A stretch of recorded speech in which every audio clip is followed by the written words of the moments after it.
All right, Oscar De La Hoya, Eddie Hearn, two of the most influential people in boxing who came together, friends now, made a big fight between Jaime Munguia and John Ryder. See, that wasn't so hard, right? Making Not at all. Co-promotion, no big deal. Well, that's what it's all about.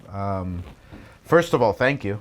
Thank you for sitting down, and it really is a pleasure that we can kind of break bread and just make sure that we have the best fights for the fans. Eddie, making co-promotional deals, how do you feel about them? Great. I mean, I think that the problem is, actually, me and Oscar probably have a similar issue in that we're very outspoken and we do probably rub people up the wrong way sometimes. And the problem in boxing is some people, once you do that, will act off emotion rather than actually in the best interest of the fighter or the sport. I said about Bob Arum the other day, I think actually you could burn Bob Arum's house down and he would still do a deal with you that evening if it was the right deal. Do you know what I mean? And he's very good at that, because I've seen Bob come up to me, cuddle me, and literally 10 yards away in an interview, ruin me, you know? And I'm okay with that either. I think I've learned over the years that, particularly in America, sometimes they don't quite get our sarcasm and, so, but I do think there's a movement now where people are willing to work more, and I think it really comes down to the networks. I think the sharing of fights, as we've seen with ESPN lately and DAZN, makes it so much easier, because we should be doing much more. I mean, we have a very open relationship with Eric and those guys where if a fight makes sense, and it still has to make sense, we're not just phoning each other up every day saying, oh, come on, like Munguia Ryder, great fight, makes sense for everybody. But there should be no barriers to, particularly us on the same network. But I do feel in boxing now, with that opening up of the platforms, it is easier to make fights. But it's all down to personal relationships, and when there is peace, I think it is good for the sport. Oscar, to Eddie's point, when you're trying to make a fight happen, is it challenging to separate the personal from the professional? Because you guys do have cameras in your face all the time at these events, and sometimes things do get said. Well, it's like Eddie said, the fight has to make sense. And I've been promoting now for 22 years, and the reason why we've been successful is because we make the right fights. And the right fights at the right time. And if Eddie has fights, if Eddie has fighters that make sense to us, to Golden Boy, then we're more than happy to. We're open to making this happen on DAZN. We share the same platform. We should be working together more often. We should be the leaders of boxing and show the world that we want to make the great fights for the fans. That's the bottom line. But ultimately, with my experience, the fight has to make sense. Well, Eddie, the DAZN just announced in Saudi Arabia you're going to see Matchroom versus Queensberry, 5-on-5. Why not Matchroom versus Golden Boy? I think I said it yesterday. I mean, look, our relationship is much better than Matchroom's relationship with Queensberry. I mean, to think, like, I've been promoting for 13 years. I've never met or spoken to Frank Warren in 13 years, which is actually quite, it's really not good for us. The reality is, it's not. The rivalry is good because it keeps us hungry. Sure. We're on the same platform. We get on. I still want to outperform Golden Boy. He still wants to beat Matchroom. I mean, that he's a competitor. And I do have to say, to that respect, I did come out swinging in the beginning. I do have to say that. Yeah, I saw a few tweets. The rivalry and this. But that's okay. I don't mind it's fine. For me, it's okay. Look, we're trying to build the profile of everything. The profile of our fighters, the profile of DAZN, my profile. And when I've got someone like Oscar having a pop at me, I never mind that. It's actually positive in a way, as long as we can just understand it's a game. If I come back and fire at Oscar, as long as he goes, right, it's, you have a smile on your face. With Queensberry, if myself and Frank Warren can make a card, and it was done, with His Excellency and the power and the financial power of Saudi Arabia, but once we broke bread, as we said, actually it's quite enjoyable. There's almost like a feeling between ourselves and Queensberry, like, why didn't we do this earlier? And you know, there has been situations in the past. I mean, Oscar just did it with PBC, where he did Ryan against Tank. Look how much money that made for everybody. Sure. That was a situation where coming together made sense. It should be easier for us. I still think it's difficult with other promoters, certain promoters and certain platforms, because they don't want to share, in my opinion, as much as we do, some of them.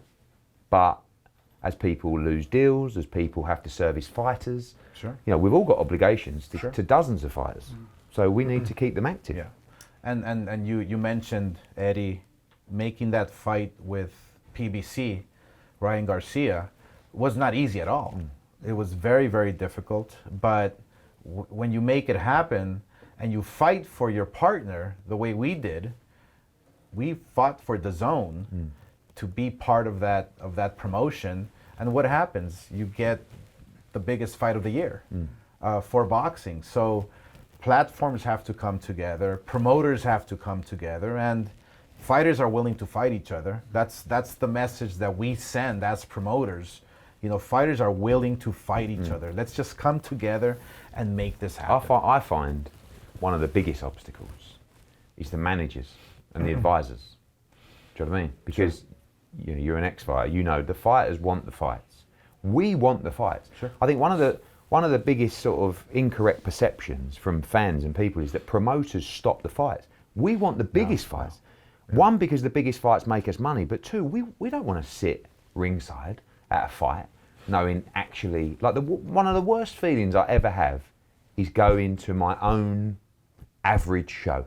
Do you know what I mean? I don't want to go to a show and go, can't believe we've had to pay this guy X and he's in a one-sided fight. You know why? Because we got talked into it.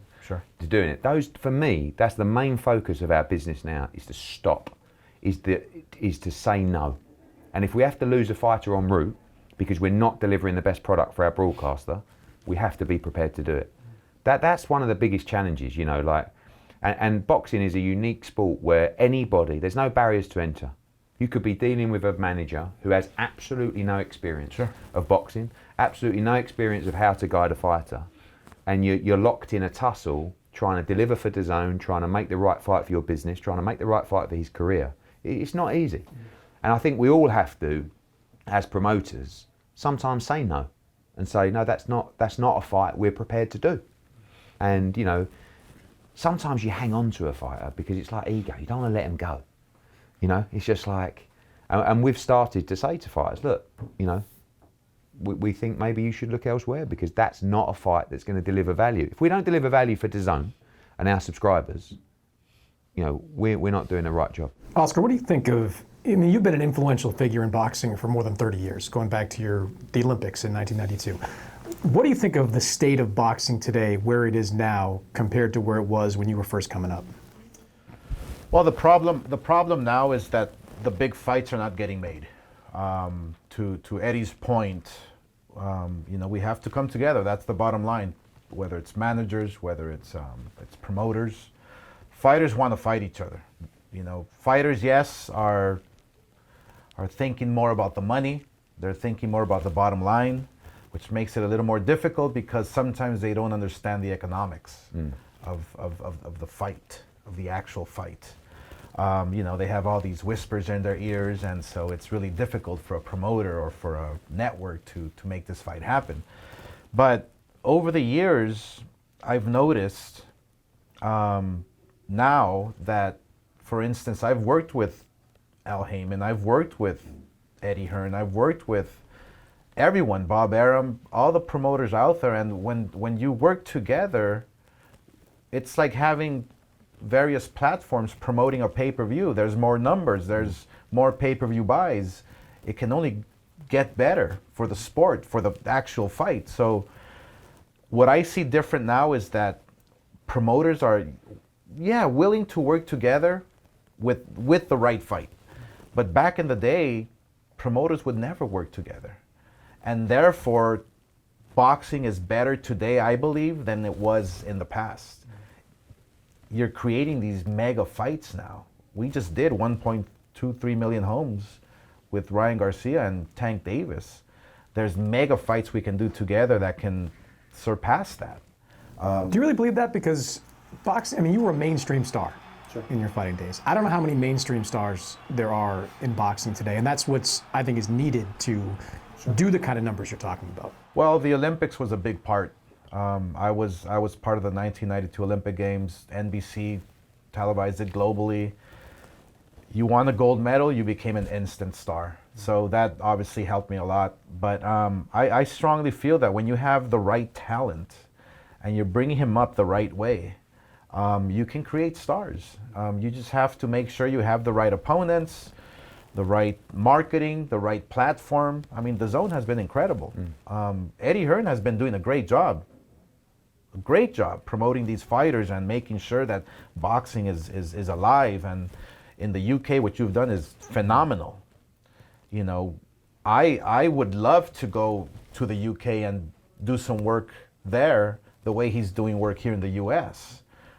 It can only help boxing. And so I just feel that as long as we can come together, the platforms, the promoters, the managers, there's no reason why we should be bigger than life. I think all Eddie heard was Eddie does a phenomenal job. I think that's all he heard. That was the bit where he said, "Come to the UK." I was like, "No, no." But what he said was really interesting. Like, one thing that frustrates me so much is understanding the economics. That's one thing, and I think what Oscar would have done coming through, as a lot of big fighters do. Anthony Joshua is another good example. Canelo Alvarez.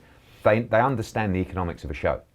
Like, where we get to now is sometimes you'll sit down with a fighter, and the value of a purse for them might be $4 million. They think they should be getting 10 or 15. Sure. It's so transparent the way you do a big fight. There's no hidden numbers. You know, the gate is open for all to see. The pay-per-view number, all the revenue is open for all to see. The costs are open for all to see. So we know the numbers, the actual numbers, but boxing is a unique business where sometimes someone will come along.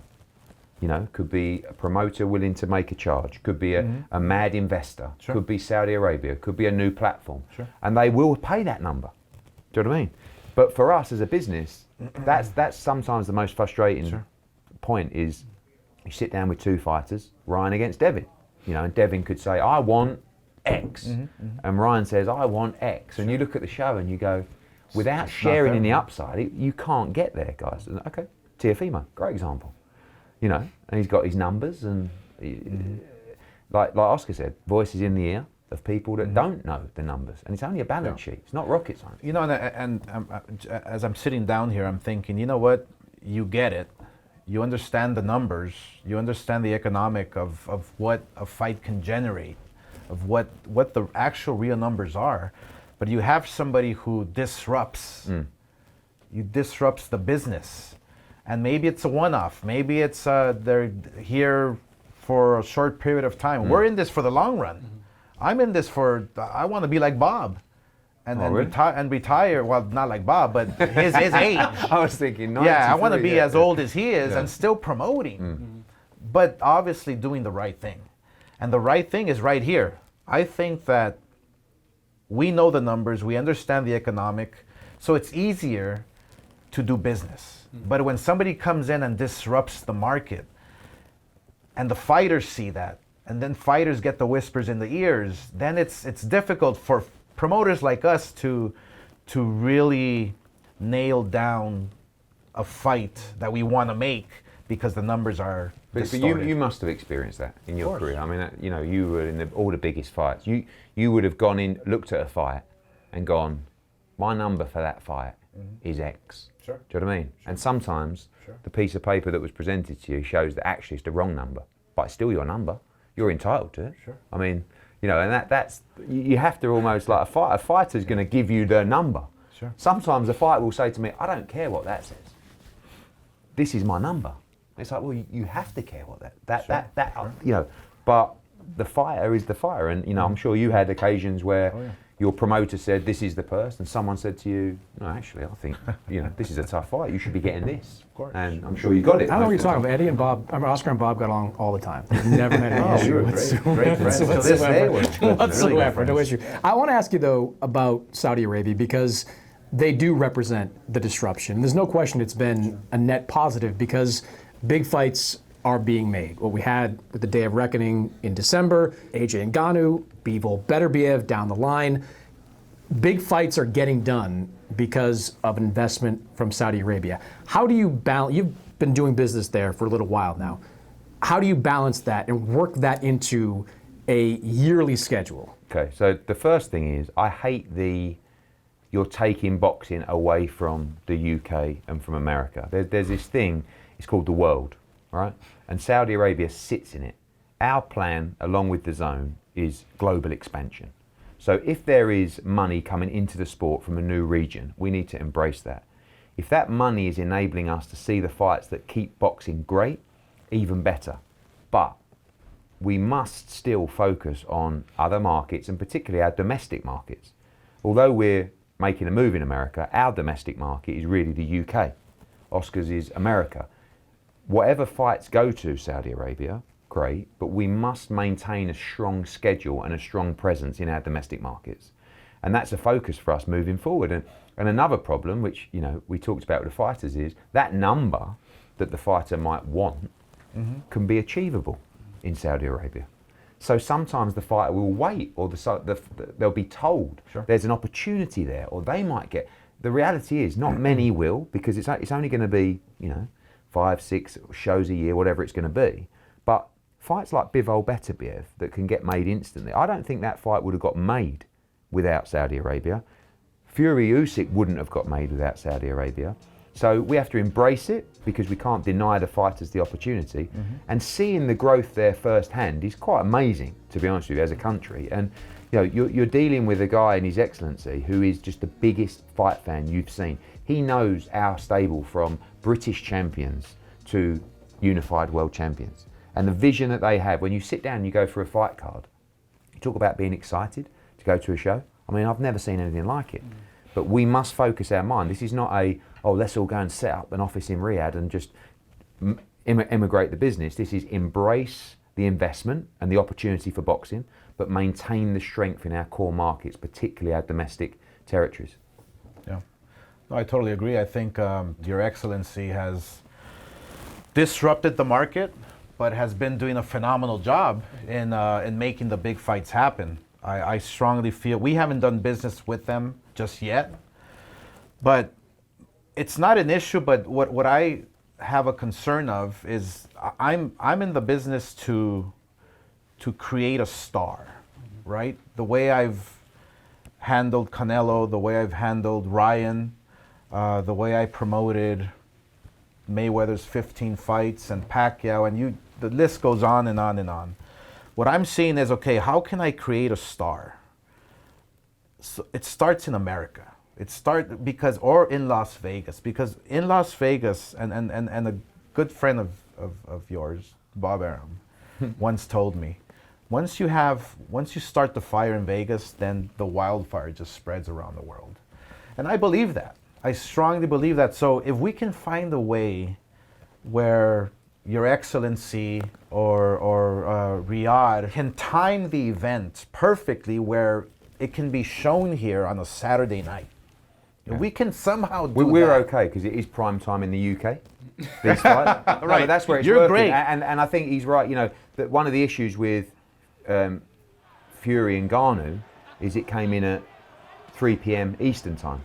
That's not a time zone. It's not a time zone that's going to generate a significant I would have loved to know the numbers, what they did here in America. I'm pretty sure that they were not that good. But if it was at the peak moment, the peak time in the U.S., 8 p.m. Pacific, it would have done massive, crazy numbers promoting it. See, my issue is that, yes, let's spend more marketing dollars in the U.S. for those overseas fights, and I think America will embrace it. There's a formula, there's a system, there's a timing that's worked for us. And I think that, yes, boxing is global, and Your Excellency is doing an amazing, phenomenal job. It's just the timing that we have to get right. Before I finish, sanctioning bodies.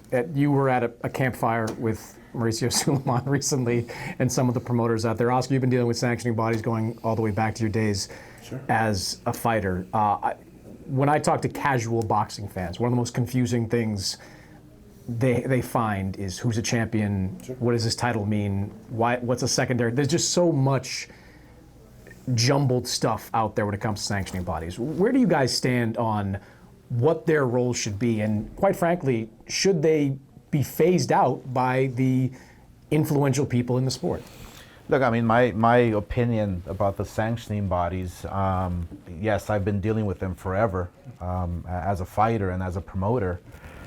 Fighters, You funded them for you. of course, yeah, right, exactly. But fighters love being champions. Fighters love being champions. I loved holding my belt when I won a world title, but I didn't love paying the sanctioning fee. The WBC, WBO, IBF, and WBA, yes, they've done a great job in making champions, in crowning a champion, okay? With the hard work that the fighter does and the promoter and the managers, everybody involved.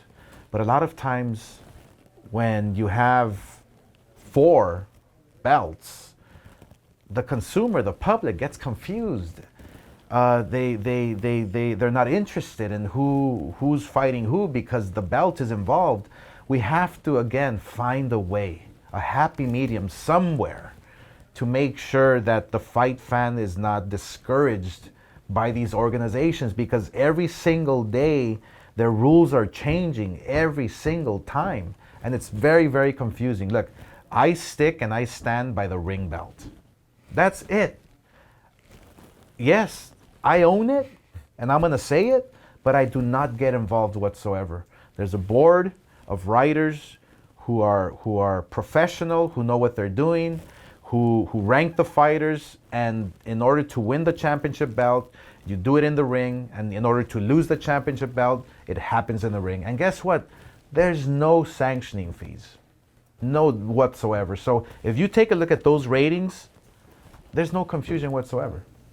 Like Eddie, you dealt with Bam and Sonny, you dealt with the Ring Magazine belt for a minute there. Yeah, but I think the problem is you have to have rules in every organisation, but you also have to have the ability to act with common sense. And the problem is we can talk about a governing body, but depending on the situation, we can love them or hate them.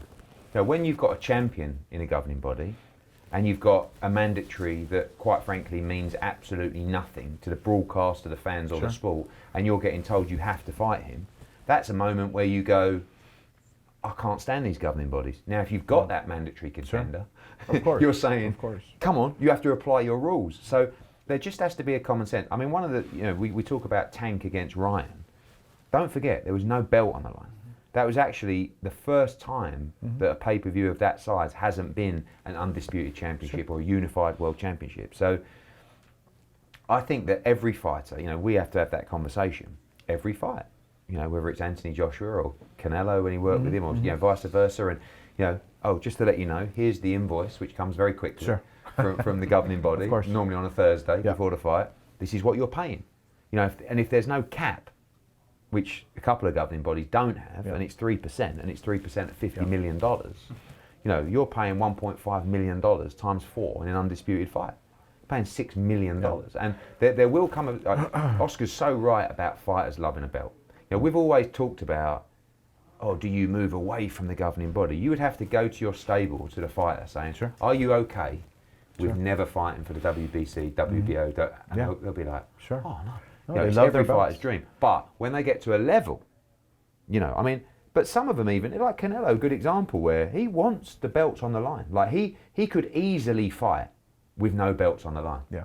But he does want the team, carry the legacy, the undisputed, and like Oscar did it as well as a fighter. So I think, is it the money? Is it the rules? Is it just like, you've got situations like Jai Patai the other day that just don't make sense. But it is also a difficult job for the governing bodies. Yeah. Don't forget, they've got me phoning them all the time, Oscar phoning them all the time, Bob, PBC. You move this fighter down. Why isn't he mandatory? Why are you calling this? Why are you doing that? So, but also, although it's confusing to the fight fan, I still think the glory of a world championship belt, it's not that confusing, but I echo, I don't own the Ring Magazine belt, but I do echo the beauty and the power of it. And I'll tell you something now, to a fighter, the Ring magazine belt is everything. It like is everything. it's the It's one the that tells history. you. It's But it the tells history, you. yeah. You're the one. You're the one in the division. That's it. Like You're that, the one. and the fighters, you know.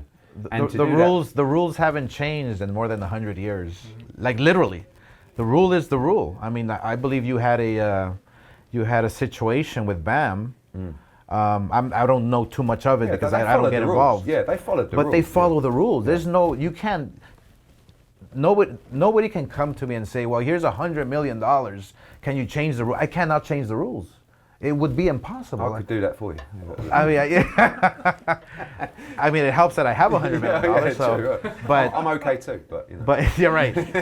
But it's I'm not. you Chris will cannot change change the rules, Yeah, right? no. It's. But I do think there needs is to be common integrity. sense, like, you know, But there is integrity No, I in the get Ring it. magazine, and I Yeah. need that integrity to stay in place. Yeah, I agree with that. I do think sometimes, though, the common sense rule. So, I mean, that was a very unique situation with Bam and Sonny. Like, but I didn't. You know, I said to the Ring committee, I don't mind being told no. I can disagree with you, but I respect it. Sure. Like they didn't fold over. And you know, some might say, well, it's only a magazine. What does it matter? Sure. They still stood up to us and said, course. sorry guys, No. we had someone on the panel didn't agree. No. Yeah. And everyone went, what? That's no, it's fine. We're big boys. That's okay. There's still some integrity in boxing. Yeah. So yeah, which I love. Well, Eddie, Oscar, good to see you guys in the same room together. Hopefully the first time of many in 2024. Absolutely. Love it. Thanks, buddy.